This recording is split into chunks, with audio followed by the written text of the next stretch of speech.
What's up, everybody? Welcome back to another video from Pink Tourmaline. And this is 3 days in a row. We got 3 interviews in 3 days. This is really exciting. And this was always a big vision for this channel to have it become more of a podcast, as well as I'm still going to be doing my breakdown videos. Obviously, that's still going to be a major part of the channel. I love doing those. I love diving into other topics, but this is just a fantastic way to get my head and all of our heads around truly phenomenal information by interviewing people such as Alexandra Hoffman here. So Alexandra, just so you guys have a little bit of background, she's actually a subscriber and a member of this channel, somebody that I had a talk with last week. And I didn't know too much about her, but she's been commenting in some of the live streams. Well, I had a members only Google meetup last week, and we were talking a little bit more, and I got to realize that she's actually had a number of out-of-body experiences. She is knowledgeable about Kundalini, which is something that's been a little bit controversial as of late on the channel. Obviously, Isabella Green talks about it. Tony Sayers has a totally different viewpoint on it. I personally don't know too much about it, so I thought it would be cool to also briefly touch on that, just to learn from Alexandra's perspective of what she understands about Kundalini energy. Is it negative? Is it serpent energy? Or is it being misunderstood? So we're going to get into all of that. And she's had a lot of insights about the nature of reality, the structure of the matrix, the energetic grid that she's seen in OBEs around the planet. Buckle up. We have so much information to go through, so many things to cover in this interview. Without further ado, Alexandra Hoffman, welcome to the channel. And thank you for taking the time, but welcome. Thank you. Thank you. So let's get into the mix here. Maybe people are going to be, obviously, if people have been in the live chat, they've seen you commenting, but most people are going to be new to you. So first, let's back up a little bit. I know you used to work in fintech. Why don't you tell me a little bit about your life prior to all of these experiences? Okay, sure. So it was pretty ordinary. I had never heard about OBEs, NDEs. I certainly did not know about the prison planet soul trap dynamic until this year, actually. However, before that, I was working in international commodities trading. We traded like oil and gas and chemicals, and I was in fintech in that area. I worked with systems like financial systems, and I did training development just to teach people how to do it. So. Got it. And then after you had this work, when did you first learn about reincarnation? So reincarnation, like since I was little, I do have like a Christian background. And so I had heard about reincarnation, but I've always kind of believed in it. It's they're kind of competing ideologies, but I held them both equally. So. Yeah, that's one of the things about, let's say, Christianity and Islam in particular, the idea of just a single life. You just kind of come in once and then you go out to one of two levels, right? To pure bliss or pure torment. I don't know, that never really resonated with me. It just didn't make sense on some deeper fundamental logical level. But whereas versus the idea of we always are, we are infinite, we are eternal, and these are just different lives that we incarnate. Now, as to what the purpose is, that's another question, obviously, that we're diving into, but that always made a lot more sense to me. Now, you've always had a feeling about reincarnation, and I know you also mentioned something that in your email to me, something about the difference between invocation and evocation. I'm still not sure I've got my head completely around that. Can you describe this? What's invocation? What's evocation? Okay, sure. I guess I could start with saying that I do have like a background in what's called high magic, which is the art of the ultimate goal of high magic is to stop the compulsive reincarnation cycle. Okay. As it is like in Buddhism and like several other traditions, like we want to stop reincarnation. And so high magic is a series of practices that are conducive to self-actualization, and ultimately to stop the reincarnation cycle. And I was also in planetary magic. That's like my specialty, which is working with the 7 classical planets according to the and Hermeticism, if anybody's familiar with that. And so that is the art of going through the levels of the heavens, if you could call it that. And I do, it's going to be necessary for me to use sort of magical terminology to explain this. It doesn't necessarily reflect the same terminology in Prison Planet. So there's like a little bit, I'll try to like translate as much as I can, but like, whenever we die, we ascend through certain levels, right? According to this, these ideas. According to the ideas in high magic, you're saying? In planetary magic as well. Planetary. So they kind of share that, like we ascend through what are called the heavens in Gnostic cosmology. And so planetary magic is what, like, we think that each planet represents a level. Our symbols, we're not talking about like the physical planets like up in the sky. We're talking about like levels of the soul that are named after the planets. And so invocation, and this is where invocation and evocation come in. In magic, you sort of like, if you want to work with principles outside of yourself, if you want to work with principles inside of yourself, you know, like say that I want to invoke the principle of happiness, or I want to ramp up my communication. I want to, I want abundance, that sort of thing. You're going to self-actualize on those levels. So you are invoking into yourself these principles for betterment. At least that was my approach. Evocation, it involves the evoking of more entities. That's more like if you want to see angels, or if you want to see demons, or no judgment, you know, if you want to see like a saint, or sort of like a personified modality of whatever it is that you're seeking. Some, you know, people want to see all kind of things over the world. So, you know, that would be the difference. Invocation, we are invoking principles to live by. Evocation is more entity focused. Personally, I have always I don't like evocation because it's scary. You know what I mean? Like, I don't want to see spirits and ghosts. Right. So just to clarify, you're not with the evocation with the E, but you're with the invocation. And it almost sounds as though when you describe invocation, you're tapping into yourself, into your own power, correct? Okay. Absolutely. And when we go back to what you mentioned in high magic, because I'm still unfamiliar with high magic, this is the first time I've talked to somebody who knows or is familiar with high magic. There's an overlap. And again, on this channel, we're always looking for the overlaps. That's one of the big principles here. And that's why we're studying a wide scope of information to hopefully find the truth within the overlaps. But it's similarly aligned with Gnosticism, with what's described in the Tibetan Book of the Dead. Again, getting out of the reincarnation cycle, the cyclic existence that is described in the Tibetan Book of the Dead. But do they give a reason in high magic why that's the objective? So I don't know, like, well, in high magic, ultimately you want sovereignty. Like on the lower levels, you want self-actualization, so you become more of an individual. But there is the thought of, the idea of compulsive reincarnation, where you're just born over and over and over again, like an animal having children that like cannot control it, right? You can't control it.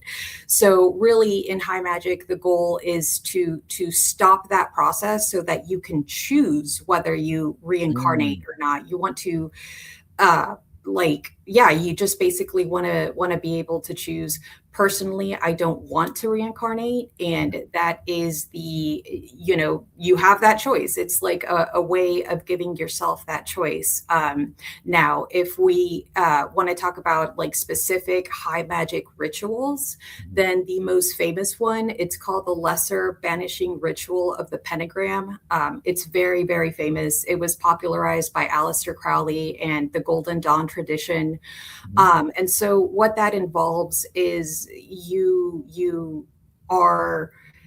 create like a circle around yourself, like, and that's, representative of your energy field. And then you invoke, say, various energies, like of the specifically the elements and the directions, like, the principle of water, if I want to improve my emotions, the principle of air for the intellect, and of course water, earth, air, water, fire are symbols of different aspects of the psyche. Air, intellect, earth being the material world and our bodies, water, emotions, and fire, which is our passion and our will. Okay. So by invoking, or by doing the lesser banishing ritual of pentagram, you're pushing everything that you want to push outside, like your inner demons, right? You push them outside of you, and then you invoke this clean energy that is just pure goodness into yourself. And so there are various other rituals such as those. Now, a problem that I had with it is that in the classical sense, you do use the various names of God according to Judaism, the Yod He Vav He. Some might be familiar with that. And so I started out with that, like, you want to do the ritual like as it's written first. You practice that first. So, and that involves invoking the name of that God in various forms. Now, that is sort of like, as I progressed, I stopped doing that, mostly because I felt like I was borrowing from a tradition that is not mine after a while. So I just started invoking pure elemental energy and moved outside of that. But yeah, if anybody's familiar with that, you're like invoking the name of gods, and I'm just like not cool with that anymore. So I get that. Now it's if we go back to this idea of having sovereignty, I see that's an overlap, basically just taking ownership, taking power back between some of these different, what do you want to call it, belief systems or ideas of the nature and the structure of reality. Is there anything, just curious, and then we can, I have a follow-up question on this, but just curious, is there anything in high magic that talks about a system being around us, sort of like is described in Gnosticism, or sort of what has been seen in some of these remote viewing or OBE experiences, that is designed to keep us within the reincarnation cycle for some ulterior objective? Not that I've heard of. Okay. Honestly, and I'm not an expert on it. Like I know, what I know. There are a lot of people that are way more knowledgeable than I am, but as far as I know, there is no like overlay the way that we understand it in prison planet theory. I mean, I had never heard of this stuff up until very recently. And like up until then, I mean, I have years of practice of magic, and it would have never even crossed my mind. I mean, like you have, like good and evil, that's dualism, but roughly speaking, you've got, various concepts. You don't, but evil is sort of like, it's, and I don't know how much I agree with this, but classically, like it's something that you work with. These are principles inside of yourself that you are supposed to transform. But aside from that, like the idea that there are archons that are controlling an energy grid outside of the planet, yeah, that has never crossed my viewpoint. Got it. However, that is what I saw Sure. in my OBEs, So which let's actually, this is a perfect transition. Let's get into that. So you didn't know about this stuff, but you're in high magic, and then suddenly you had your first OBE and it blew open your perspective. Okay, so take us to that time. How, first of all, how did this OBE happen? okay, so it started And with, no, by the way, just in case anybody's new to this material, OBE stands for out of body experience. Okay, sorry, take it away. got it. So it started in about October 2001. I suddenly had a spontaneous Kundalini awakening. I knew it was Kundalini specifically because I had friends that practiced Kundalini yoga. And I've just, it's a spiritual principle that I've come across it's called Shakti energy. Uh, what I'm trying to think of what it is in Judaism. The Shekinah. Okay, so these are principles like we've heard of Kundalini in different traditions, and so there are various symptoms that go along with that. Particularly an enhanced clarity of mind, feelings of electricity within you. So I started like this was spontaneous for me. I had never done Kundalini yoga. I had never even tried to. Nothing like that. And so suddenly I had my first OBE. I knew that it was an OBE because I used to have. Can we pause for 1 second? Sorry, I want to get into the Yeah. OBE. But you did bring up the Kundalini stuff, and I think we should touch on that really quickly before we get back to your OBE, because again, this is something that's been controversial, I think, in this space. I'm still trying to learn about it. Now, I recently bought this book. I still have yet to read it, but I just started getting into it. It says Kundalini Exposed. But I did bring out one excerpt that I wanted to read to you, because this is where some of the controversy comes in. I wanted to hear your thoughts on it. This quote was about that specific concern of it being serpent energy. So it says, many people believe it is, they're talking about Kundalini, malevolent power or something ridiculous like that. But how can your own life force, that which sustains your life, be bad? Those assumptions are merely religious dogmas, and we will stay away from them. It is also depicted as a sleeping serpent coiled in Muladhara, the root chakra, because some yogis experienced it as a powerful serpent, aggressively going up. But there's no serpent anywhere. It's just a metaphoric explanation for an experience. So that's what they describe. Again, I have to read this book in full. But I believe that's also what Isabella Green said, something along those lines, that it's just an analogy and it's not directly tied to serpents. I've heard other people say that, well, wait a minute, no, you really got to dig into it to understand the connection to serpent energy. I'm not saying I have all the answers by any means. I'm not saying that you have all the answers, but can you just describe, in your estimation, what is Kundalini energy? So in my estimation, it is a great clarity of mind, and it is an opening up of, like, I thought about it like my analogy, like some people want to say like the snake energy going up, like you mentioned. Like I thought of like a zipped file folder on my like desktop, like where in waking reality, like we have so many distractions, we have so many, we're living life like normal. That's like a zipped drive, right? Which is a form of file compression. Like we're compressing everything that is in the subconscious, everything that it exists in the brain into like kind of a flat reality. Some people, they're so flat that they're like NPCs, And so what Kundalini, in my experience, does, it's an like an energetic charge. And by energetic, I felt like electricity, like actual electricity running up through my body.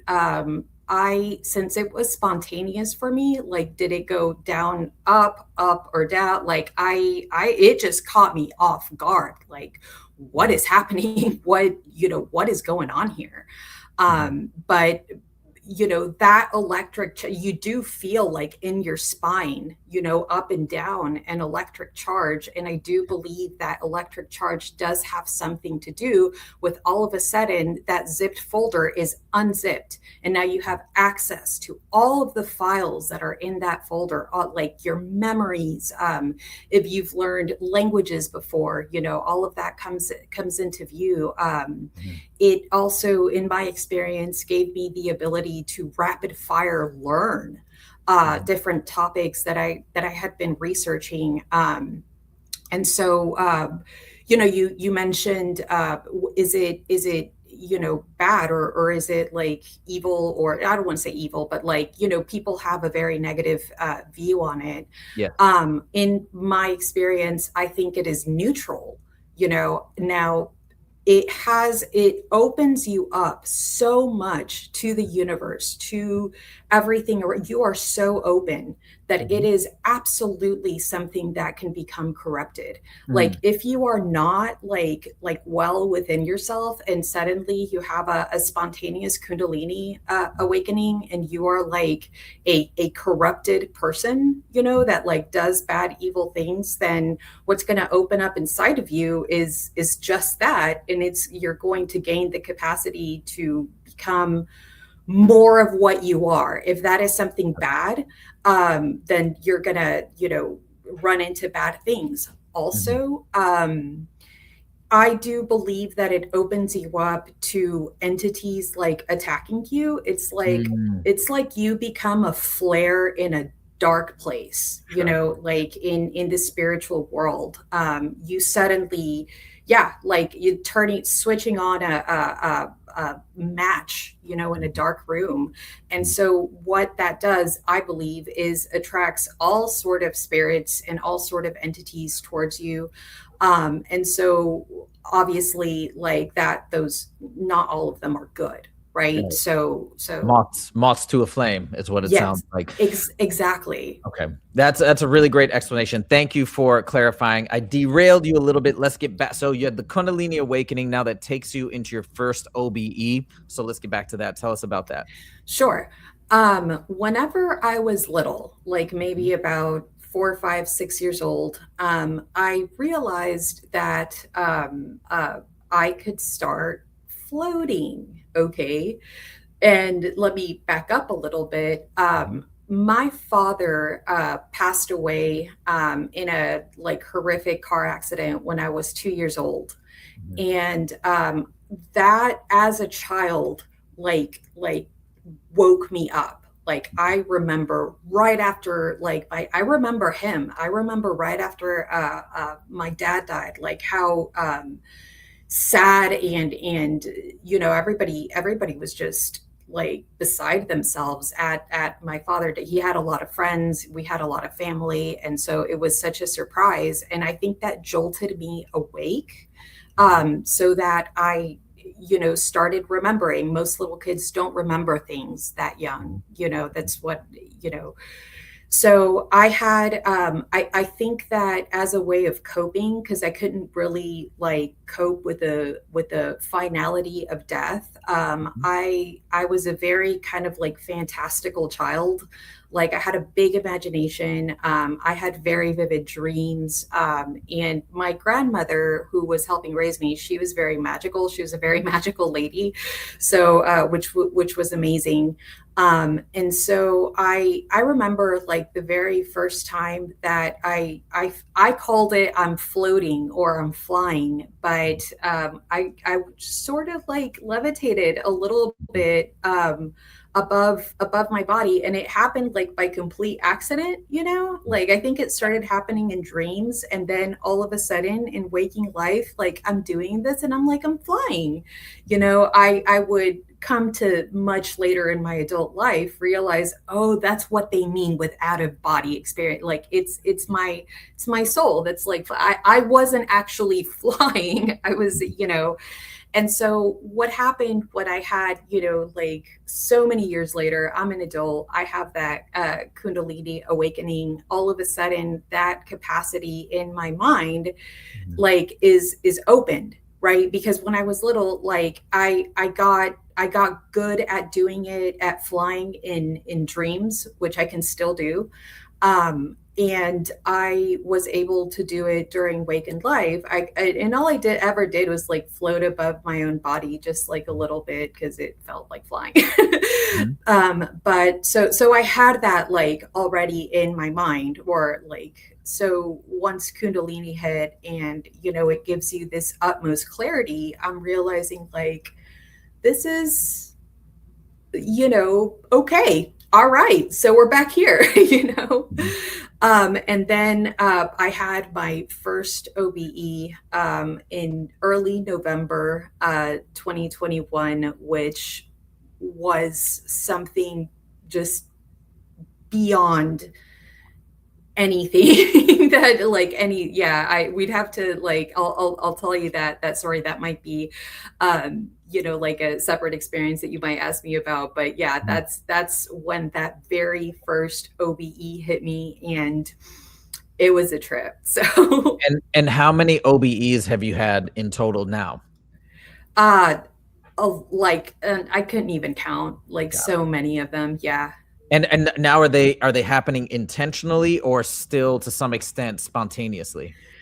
Actually, so my Kundalini awakening lasted about 4 months. It went into February 2022. By then, I was absolutely rattled by my OBEs. I was devastated. So this is like, you were asking, like, can Kundalini be bad? Like, yeah, like it could, if you're not prepared for it, which I was not, like, you might even like confuse it with psychosis, like if it gets bad enough, because if you have no context for the things that you're seeing, you have no context for what you experience, then it could drive you crazy, because like what you see is so real, it's hyper real, because you have, your senses are more awakened. Okay, so with the OBEs, like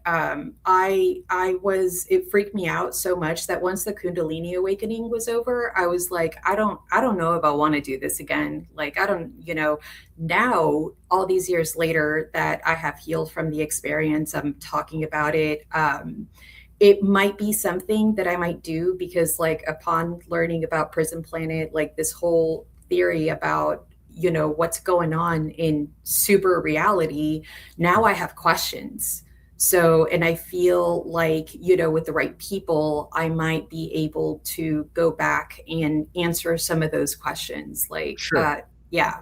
I think you even mentioned, and we're gonna come back to this, but I know you mentioned at one point you were interested in maybe teaming up with others, or trying to, right? Was it something you mentioned on my channel? I feel like you did, and almost having a team of OBE explorers go out in unison together. Man, that would be dope. Like, that would be amazing. I'm a person that's always looking for community. I'm always looking for friends. I'm very open. And so the idea of having OBE experiences on purpose, so that we could go out and explore this huge problem that the world has, like, and see if we could find some answers, and maybe like share it with a wider community. That is definitely something that I'd be interested in. You know what I should do is that it's because it's such a great idea, because people do that obviously with remote viewing. Remote viewing is usually done, I think, most effectively, at least that's what Intuitive Underground and these other folks are telling me, in teams, so you can verify stuff.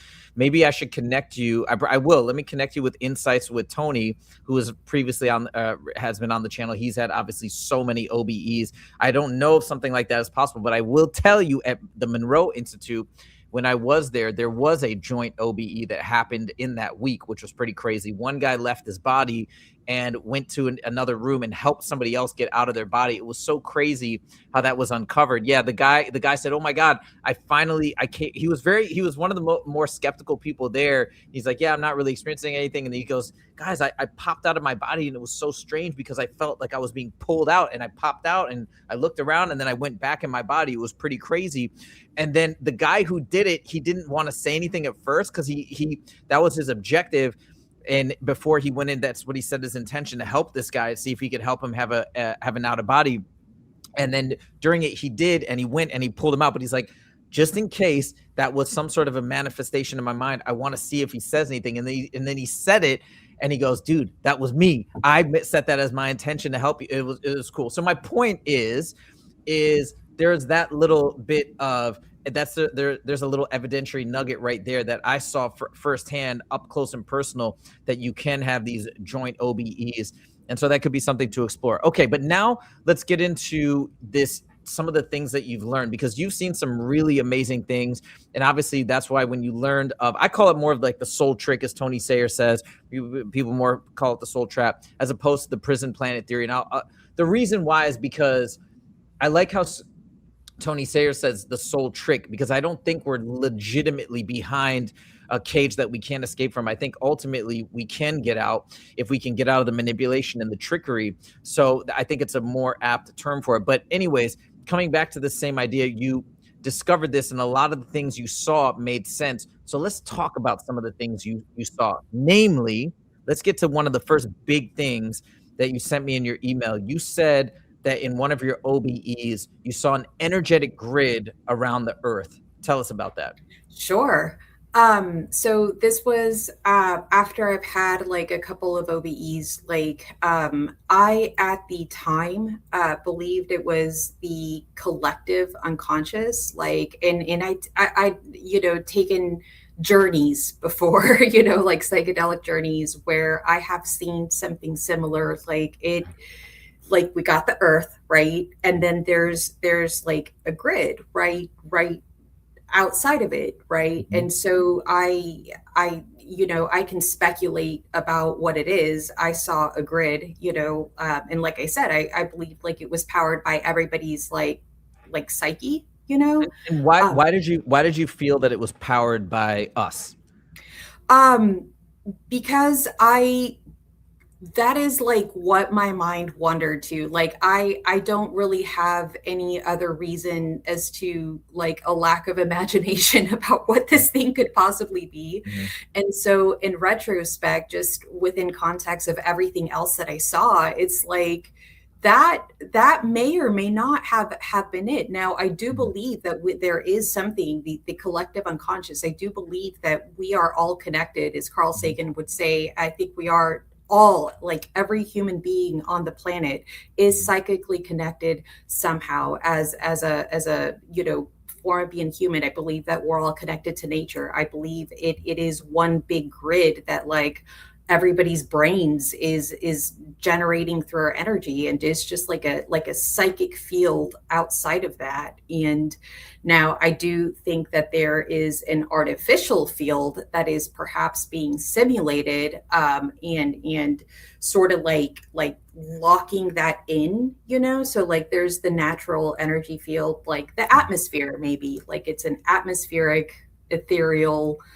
Some people might call it the Akashic field. I don't call it that because I don't know enough about that, but I Mhm. do know that out like right around that is something more like perhaps nefarious that is, yeah, going on. And this is you had this idea, and I want to get more into the grid as well, but going back to the idea that we power the grid. This is before you learned about Loosh and these other concepts, correct? Okay, so that's very Yeah. interesting that you had that thought and that idea, and that does actually correspond to what most people have been saying. Howdy said it on Saturday when we did that interview, that we ultimately power the simulation. That's the primary purpose for Loosh. Loosh obviously being what was described as what we emit emotionally, that energy that is captured. Robert Monroe coined the phrase and talked about this in one of his books. And Brett Stewart also saw the same thing, that there's a grid around the planet and it is being used to effectively capture us when we pass on. Now, going back to the grid, did you see anything about the grid or any entities basically capturing us or using that grid to capture us or maybe to wipe our memories? Have you seen anything like that in your experiences? So, I knew that there was an other, like with a capital O. Like there was an other, there was like a nefarious energy, there was something there for sure. Like I was too scared to really dive into it. I was, like I said, it's like completely spontaneous without having any context or any framework. Then I don't know what I'm looking at. So it's like my instinct is to recoil and not, if I feel something nefarious, I don't want to get closer to it. I don't care what you are, like get away from me. But yeah, there was something there. What is it? Yeah. Okay, so you felt something. You also said in your email, I'm just checking back at my notes and all that stuff too. You also said in your email that you perceived cries for help when viewing the planet and this grid. What do you think that was? Oh my gosh. Okay. Yeah. So this is to one of my later OBEs where I didn't go so much into it in the email, but like basically I think that this was probably the strongest OBE or one of the strongest ones where I'm having like an energetic Kundalini, like surge of energy. And I'm like, oh my gosh, it's amazing to be a human. Like, but then I wake up like in an OBE sort of type of way and I'm in a pod. Like I'm in what I think is a metal pod, possibly made out of lead, made out of something that is used to contain energy, contain human energy. And I'm like, now I was aware that it was a simulation. I'm having an OBE, like my body is here. You know what I mean? But like my mind is what the hell inside of this pod? Now, concurrently, right? Sort of like around those sort of days, I had another OBE where I saw a huge human trafficking operation. I saw people being stolen and kidnapped and like taken like to somewhere like these massive warehouses that are like housing these people, and these people are being like kidnapped and like drugged and like put into like something like pods. And now all of a sudden it's like I'm waking up into one, and my psyche was like, do I want to continue in this experience or do I want to explore more? And I'm like, I want to explore more. And so as I rise up out of this pod and like sort of into this like warehouse sort of space, like people are screaming in there. Like it was horrific. People are and I'm like, I think I'm picking up on their mental energy, like they're not physically screaming. This is a spiritual experience, they're not. But it was like, help me, like get me out of here. Like people were stuck inside of this place, and it just like it, that's always stayed with me. It's really what like led me. That was one of my final OBEs. But it is what kept me curious about this, and it gave me like somebody's asking and crying for help. It's gonna give you a sense of urgency, like how can I help you? You know what I mean? Like what is it that we can do? I never really found the answer to that question, but I know that sort of like the desire to help really anchored this memory inside of me. But like I said, I saw these warehouses and people being kidnapped and like being put in there. And do you think this is a projection or sort of like a representation of what's happening spiritually, or you think that was something that you were witnessing that's happening right now on this planet? Obviously we've talked about, I think even based on some of the stuff that Epstein has talked about, we know that there is all these nefarious levels on the planet of this type of trafficking or terrible things that are happening. So you think you actually were legitimately seeing, okay, planetary operations? Yeah. Yeah. That was so real. Cause then yeah, we'll get to it. And when we talk about so this brings us, again, I'm going a little bit out of order from my whole, I have all, but by the way, there's so much information in the email. So I have a litany of questions and topics that I want to cover, but I'm going a little bit out of order, obviously, because things are just coming to my mind. So you mentioned another thing related to this, right? This is one of the components, the trafficking, but you mentioned also in your email, talking about the archons and the archonic force kind of being this hand that is keeping humanity, let's say, in conflict, or injecting these different difficulties on the planet, whether it's famine, whether it's war, whether it's things like that. And we would say probably for the purpose of keeping the world in flux and confusion and maybe generating a particular type of loosh, but that's an aside. Let me turn it back over to you. What have you seen in your OBEs, in terms of some of the archonic manipulation of the planet at large? Yeah, that's a perfect lead. That's like exactly where I was about to go. And so, yeah, that's because related, like these OBEs are happening like, one after the other. I kind of the way that I remember them is just like as a big narrative somewhere inside of there.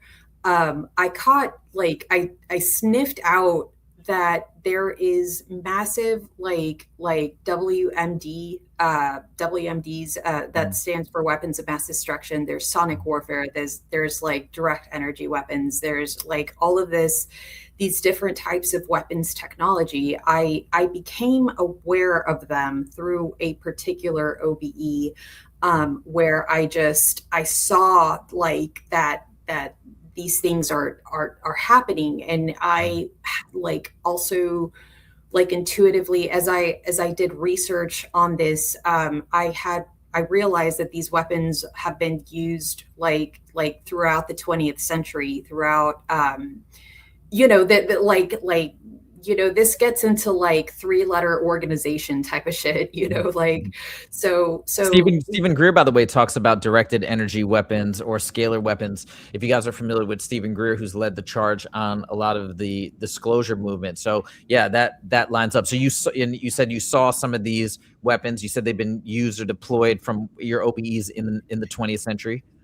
Absolutely. And so as because then like waking up from that, I'm like, okay, let's start researching this. Like, this is real. This is what's going on. This is probably one of the like biggest problems on the planet. And so I had and real quick, sorry, just to get a little more. And you saw all this prior to knowing anything about it from external studies. Yeah. I never heard about this stuff before. And then Okay. Yeah, all of a sudden I'm like witnessing it, and that's as I just like I knew that there was something called weapons mass destruction, right? Yeah. Like that's pretty ubiquitous in culture. So as I go into that, like then I start learning about different types, like generational warfare, like how these things are carried out. And so my first OBE, I felt something just very super, like something that is indescribable unless I describe it. But it was sort of like an earthquake shake that was very brief. I know this is vague, but the way that I felt that earthquake, what I tied it to was something called sonic warfare, where I that's like literally like weapons that are put on earth to destabilize the ground and incite riots in order to like topple governments. And so in my OBEs, I saw this happening, like, and this really did happen, like in Chile in 1972, they've been used in and this is according to my research in different like times throughout the 20th century. And so as I foraged into it, I had like another OBE where I sensed like the military industrial complex, like they are manufacturing all of these weapons. And by that time, like, I got to this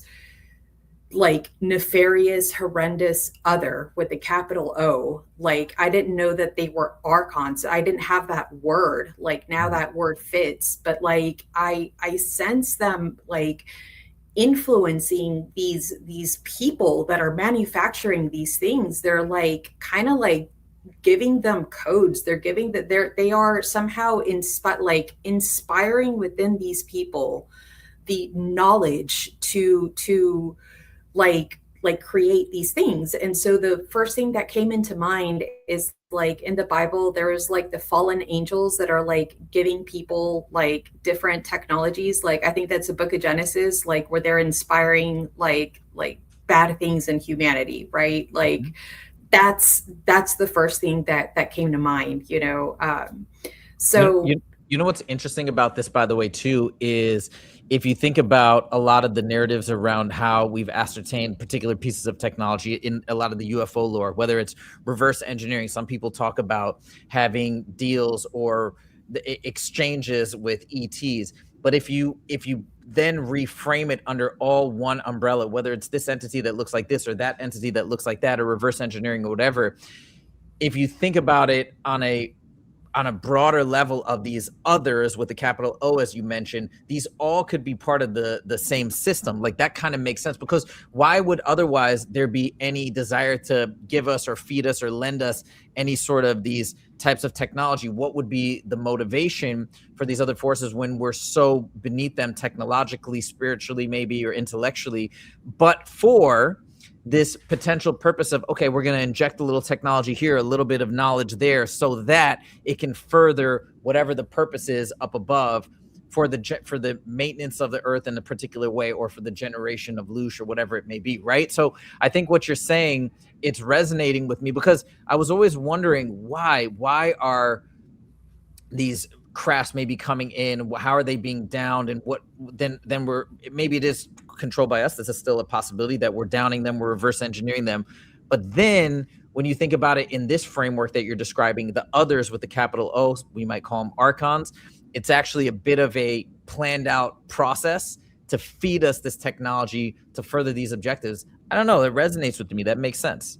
yeah, that's what I sense, that, you know. And the people that are already making these things, like, they don't have good intentions, obviously, you know. So it's very easy for these others with the capital O to archons, like, to influence them. And I don't know whether they were like handing them like literal like computer like programming stuff, like how much that, or how deep, or what kind of like influence. But what I saw was like they are being inspired by these like pseudo spiritual entities. And they are, because if you think about it, like, they're in the world, there are levels of power, obviously. You know, the famines that are going on in the world right now are essentially artificial. Like, if we think of like a certain genocide that is going on in the world right now, that is an artificial famine that is happening. And I don't want to name names or kind of go into that, get right, that's you, we don't want to get censored here, but like, you know, these things, these famines aren't on purpose. The earth makes more than enough food for everybody on the planet. There's so much waste, there's no reason for this other than it, you know, society being pyramid shaped, where like the you know 1% owned like 50% of the planet or something like that. And it's these people that are, you know. And if you think about something that came to mind, is that like these people tend to be really into the occult, and like really into like ritual. Like Epstein Island was like a big, you know, example of that, where they're like using these occult practices in order to like call in like nefarious energies. And like is something like they were channeling it, they were pulling it through, and they were like, so this is how we can, you know, f up humanity even more. And you know, I don't know if they are working in unison, with these archonic forces. It wouldn't surprise me if they knew about it and they were like, "We'll help.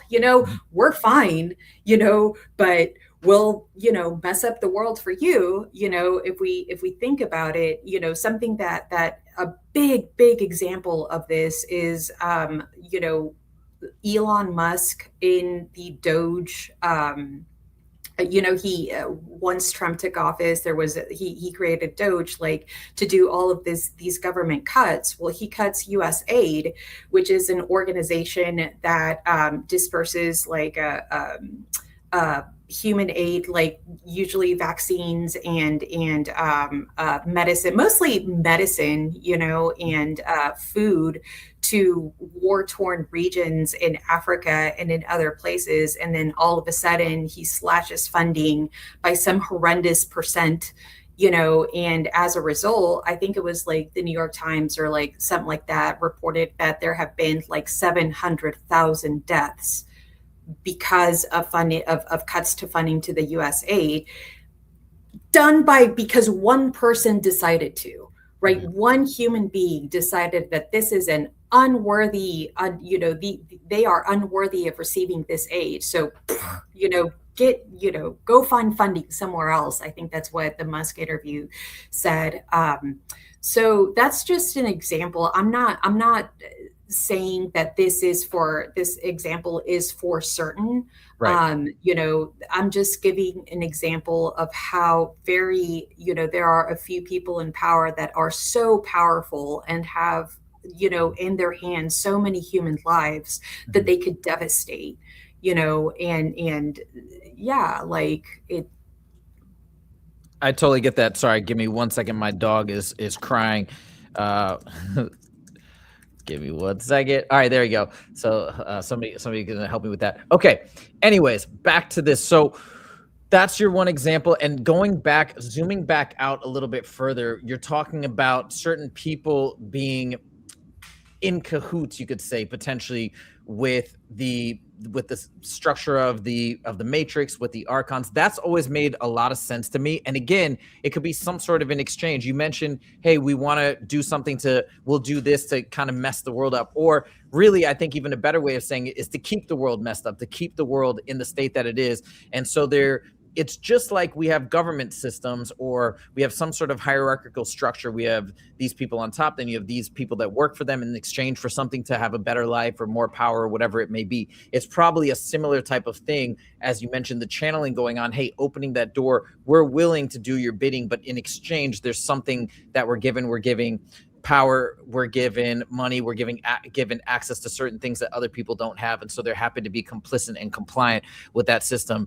That makes a ton of sense to me. Okay. Now we've actually touched on so many things that were in my list of questions that now we can blast right past. And this is super cool.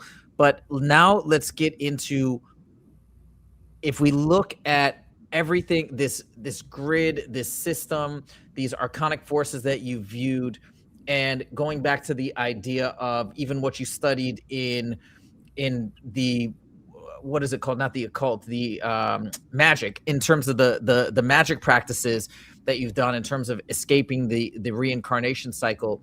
Let's talk about where you're at right now in terms of your understanding. How do we exit the matrix? And let's start with the first thing that happens in terms of when we see the white light. So many people call it the white light trap.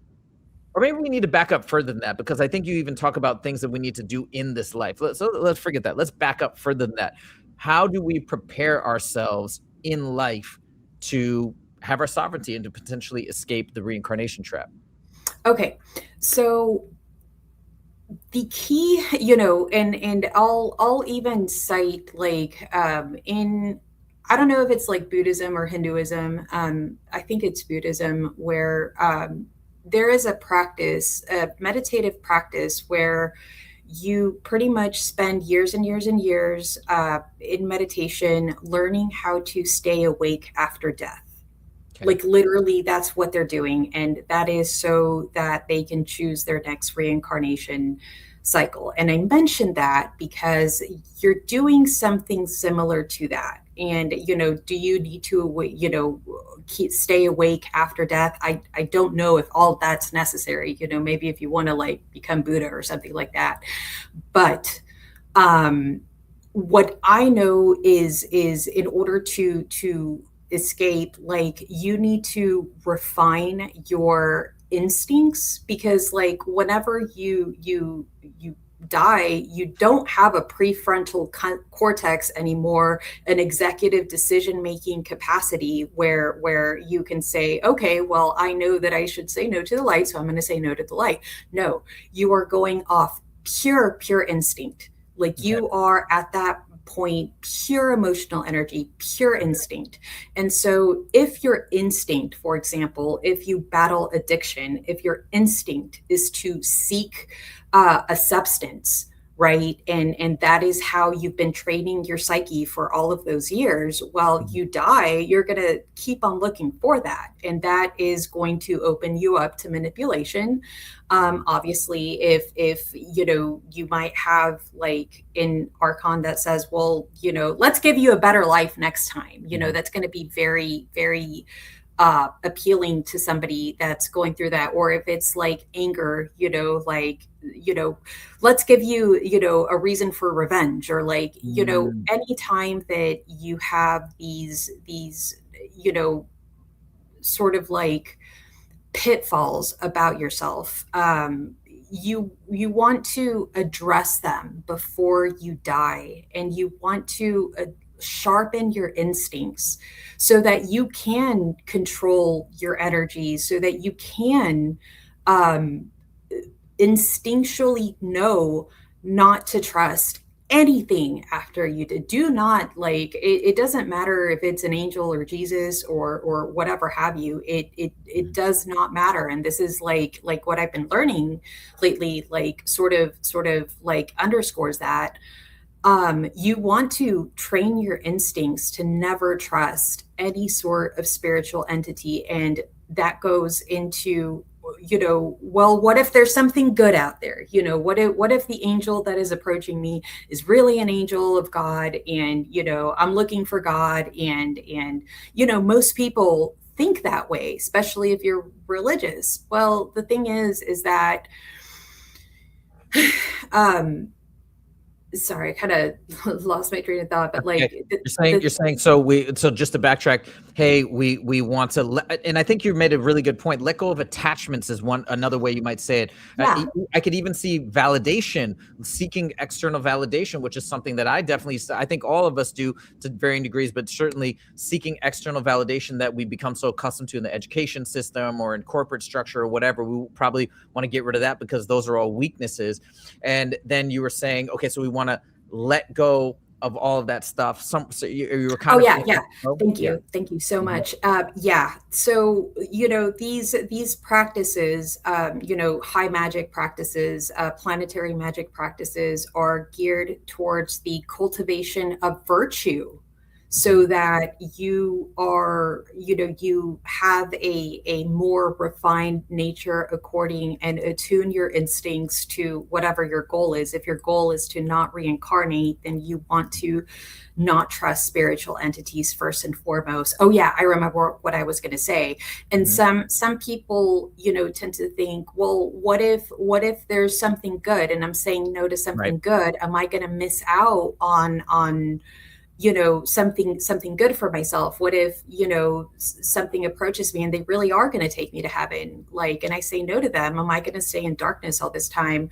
Well, my answer to that would be that if there is something good, then they're going to know that we're being manipulated, and they're not going to judge you. They're not going to say, well, you told me no, like, bye. That you're not going, if there is something good, you're not going to be abandoned. They're not anything good isn't just walk away with them. They're not good. Right. That's a really good point. That's such a good point. Because I think I remember when I interviewed Darius Wright, he said something along these lines of, well, if you just don't trust anybody, then you're going to miss out on the good ones that are trying to help you, and you're going to shut that door. But that's a really good point, right? You're not going to just give up on the person because they're cautious. Or you could almost think about the example of a dog or something that you're trying to rescue, and maybe right at the currently they really don't want to give in, but you know what I mean? Because they've gone through something traumatic or this and that, but you don't just give up on them. Hey, they refuse my help. They're cast out into oblivion. Maybe you keep trying to help them, or you help them from a distance, or to a certain point where if you're truly good and you're truly trying to revive them or help them, you'll just kind of let them do their thing, and you don't come in, you don't interact with them, but you know what I mean? Like, you don't just cast them into darkness. That's a great point. Nobody's really said that I've heard of. Yeah, and that's just like my experience. Like, I think that if there is something good and it's going to help me, and it's not going to abandon me because I'm training my instincts not to trust anything. They're going to know that I'm doing that because I don't want to be taken somewhere against my own will. Like, I'm seeking ultimate freedom over here. They're going to empower you. If there is something there, then they've been waiting for you your whole life. Like, because once, I believe once you like go past death, like the immediate, say, first few years, maybe 100 years, who knows, however long, according to the level of trauma, you're going to replay traumas over and over and over again, like, the life review sort of thing. Your mind is going to play things over and over and over again until you realize that you're dead, right? Eventually I don't know if you realize that you're dead at first. Okay. So it's going to be easier to manipulate you if you're not aware that you're dead. It's like, well, if you go this way, you can live again, like that's obviously like a trap. But like, anything that is good, and I'm not saying that there is anything that's good, but if there were, then they're going to wait for you just a little while longer till you realize that you're dead, till you got your bearings, until you know what you can trust, what you can't trust. And then they're going to be there. And personally, if they're not, then get away from me. Like, fine, leave. Right, if they're trying to rush you or pressure you or push you, that's a really good point. So coming back now, let's talk a little bit about the light. So we go through this process. We want to let go of attachments, let's say, is one way of what you're saying, to prepare yourself, get yourself into a state where you're it's more difficult to manipulate you. Now let's go into that part. So let's say you've done the work, you've done the preparation, and then what do you think it looks like in those early moments right after you pass out, or you move out of your body? Okay, so let's talk about what happens biologically at first, before kind of we think about biological and then spiritual, the spiritual dynamic of that. So as you die, your system's shut down, and the last thing that sort of stays alive, you could say, is your nervous system, right? That's why, like, I hear that, like, if you chop somebody's head off, they could see their body for like a couple seconds afterwards, because like, your nervous system is still around. Well, you're shooting DMT at that point, like, and I think it's DMT, the chemical that gives you that experience. So you're going through real biological something that would give you the sensation of replaying. I think you said you've tried DMT before. Like, that's a real good example where certain aspects of your life come up. There's like this whole totality of existence that all of a sudden you're privy to. So there is something biologically real that is happening, and natural that is happening, that takes you on to the other side. So as you go to the other side, I think that there are two systems. I think there is a bifurcated, system after death. I think that there is like before anything was ever infiltrated, if you want to call it that, before anything bad came around, there was a natural death process where you start ascending the levels. And Rudolf Steiner calls it, I forgot what he calls it specifically, but like what happens is to generate the soul, like you descend down through the planets, and these aren't like the real planets. Again, they're principles, with they're planets because they're symbols, but like, you start at Saturn and you learn how, boundaries and like what it is to be a human. Then you go to Jupiter, justice, so each planet has its like a virtue that you pick up, or a sense of self that you pick up, so that whenever you're born, you are born like your soul is intact, right? And where does that start? Is the divine spark that like there's like sort of like we don't know what it is, but like let's call it a pleroma, right? That is the divine spark, and it sort of like condenses down through these levels that are the planets, and there's Earth, right? So I understand that to be like a natural process. This is how the soul came about. So whenever we leave, right, we ascend back up, right? And we I guess disintegrate until we're just divine spark, and then we rejoin the pleroma. So what I think is going on is that there is an overlay like on top of that. Hold on, my cat is like going crazy. Oh, no worries. Go ahead and attend to your cat. Oh, come on. Sorry about that. No worries.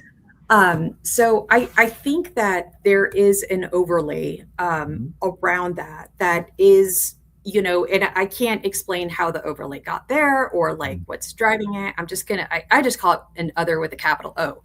Like, I think that there is an overlay, like, and because the planet, like the planetary staircase, Gnosticism called the first heaven, the second heaven, the third heaven, because like that, maybe it looks like light, maybe your divine spark looks like light, and you're supposed to follow your divine spark as it naturally goes back up. This like grid is like simulating that. And so, I think, what if you have a choice between lights, and the light that is of the divine spark, because spark like assumes light, what if that light is very subtle?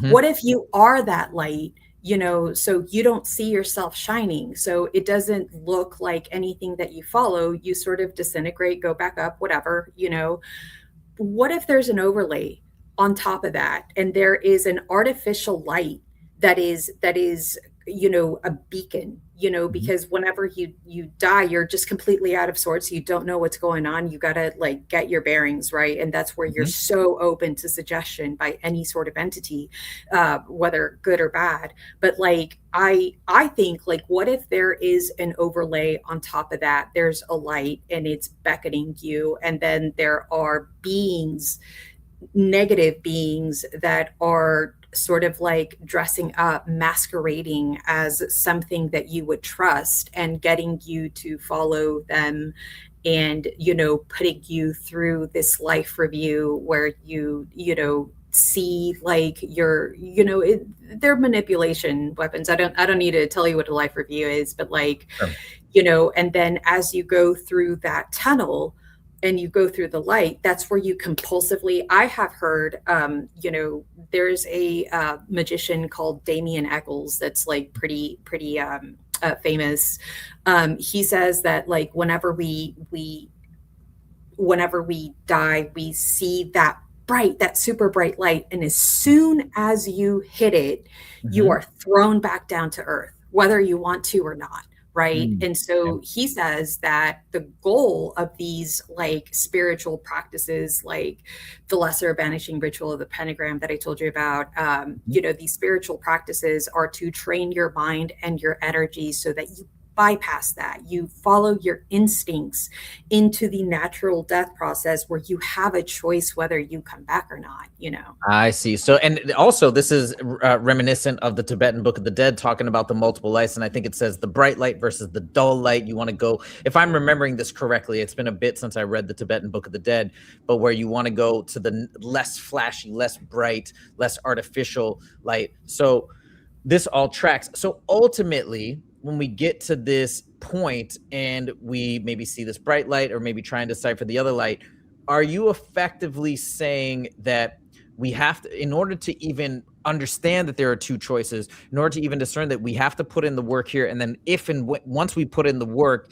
we'll be able to correctly see that, hey, we got two options, not just one? Is that what you're saying? I think so. Yeah. Okay, Yeah. got I it. think that, yeah. And most people, you know, are not going to know that we have a choice. Most people are going to follow the artificial bright light, like Yep. stadium lighting, like all of a sudden Yeah. there versus like maybe the light of something, you know, your divine spark. So And you got to follow the divine spark. I think that's what we see in NDEs, where there's not even a mention of another spark, because, like, as you mentioned, these are people, this is at a point when you're, let's say, not prepared, and you just come out, you're burst out of your body. What's going on? Oh my God, I just see this bright light. You don't even have a moment to look elsewhere, and you go right towards it. Hence why when I talked to Betty Guadagno yesterday, she said, well, from all the NDE experiences, I haven't heard anything about manipulation or these other forces, but that tracks. And that's what I mentioned in the interview is, I think that when you're having an NDE, most people, they're not prepared. We're not hearing NDEs usually from people that have had a steady practice of OBEs and that have cultivated this strength and knowledge, understanding how to navigate the realm. They just sort of pop out all of a sudden and they get all this information. Well, they're probably very privy to this type of manipulation. Okay, but that's great. And then this is just a fun question. You may not know the answer to this. I asked Howdy McCoskey on Saturday what his thoughts are in terms of, okay, if we get out of the matrix, what does existence actually look like? He said existence beyond is absolute. That was kind of his answer. It's still messing with my mind. But do you have any idea or any information that you've ascertained about what is existence if and when we do exit the matrix? So, you know, I guess, you know, there's the obvious one where there's the stadium artificial lights where like it just shoots you back down into reincarnation. So that's a thing that it could be. Or it could be that, you know, we're or ascending up from where we descended from, because like in Gnosticism, they talk about the divine spark as it, you know, condenses down and becomes the soul, you know, and then the reverse thing happens, you know, you ascend back up and you know, you rejoin what they call the Pleroma. Yep. That is something that could be ascertained to be the absolute, right? That's like the absolute field of spiritual existence where what's called the monad exists, which is like the ultimate, if we want to use biblical terminology, the biblical I am, you know, that is the you know, prime factor, I guess you could call it. And you know what happens whenever you join that prime factor? I mean, like, are you now the totality of everything? Like, maybe, but I know that our consciousness is not going to be anything like human consciousness anymore. It's not going to have the programming. It's not, you know, you after a while, your instincts like evaporate away until you are just pure being, you know. And after you've rejoined the ultimate, you know, Pleroma, you know, you're not gonna have a divine spark anymore, because you become the ultimate. I don't want to use the word light because that word is so misused, but like you become the monad, right? You rejoin it, because like in Gnosticism, the divine spark is part of that Pleroma. It is part of that monad. It is like bestowed onto us, you know, so that we can escape the matrix. Like that's why we have a divine spark, like necessarily, so we can escape. So we rejoin that, and you know, I guess we become God, as some would call it, you know. And is there, and maybe this is hard to answer, and maybe there's not really an answer that we can put together in language or in this reality. but I guess, and I don't, and you may not even have the answer to this. I guess I'm just trying to get my head around potentially what does existence look like. So we get back to the Pleroma, and to just be specific, you're not talking about a merging of any sort, but you're just talking about a return to our true essence, is what it sounds like. But like, what do you think existence comprises of? Are we then creating universes? Are we building things? Or like, what do you think we do in that level? Oh, wow. It is a field of pure potentiality Mhm. as I have come to understand it. So, pure, like unmanifest potential.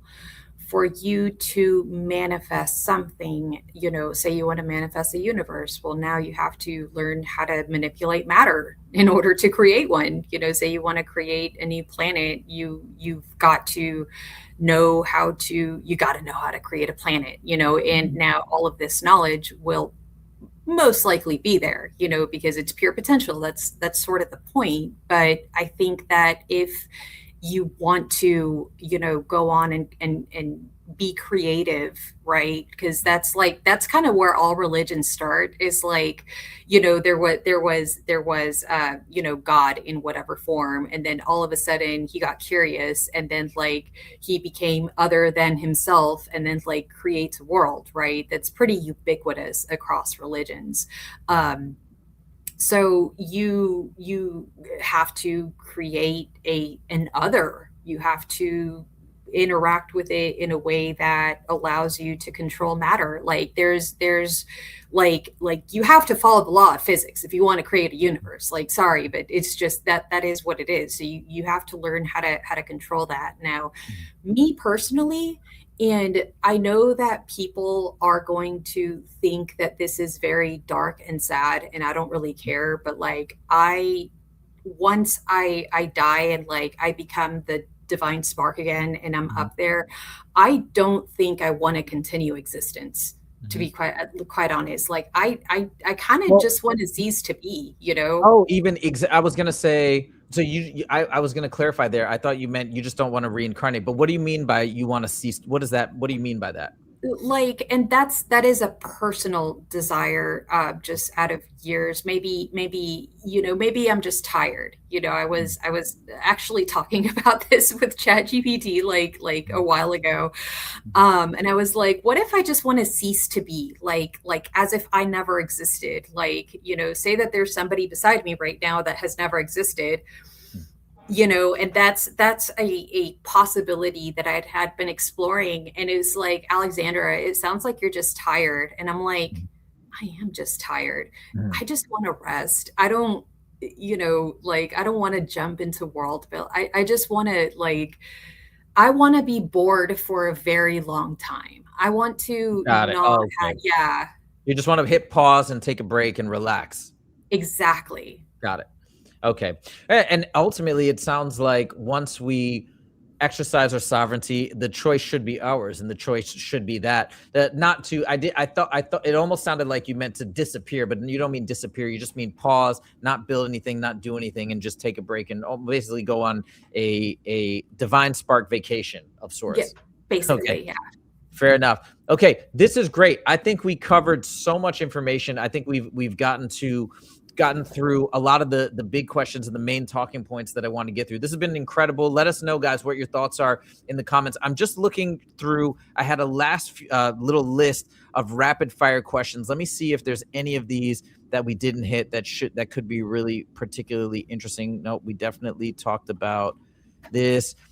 I mean, I'm sure I know your answer to this, but do you have any? Let's go for it. Let's go for it because I talked about this yesterday, and obviously this is a big New Age belief. Is Earth a school? And if not, why not? Oh my gosh, I feel really strongly about this. So like after death, whether we're no matter where we're going, like Mhm. that, it is a field of pure information. Like there is pure potentiality. So if we already like know everything back then we're born and we know nothing. We go through the mind way. We were born knowing nothing, but like we still have a brain full of instincts. We still have a brain full of I think that we do have our past lives and our sort of like our existences prior and some of that information from that realm.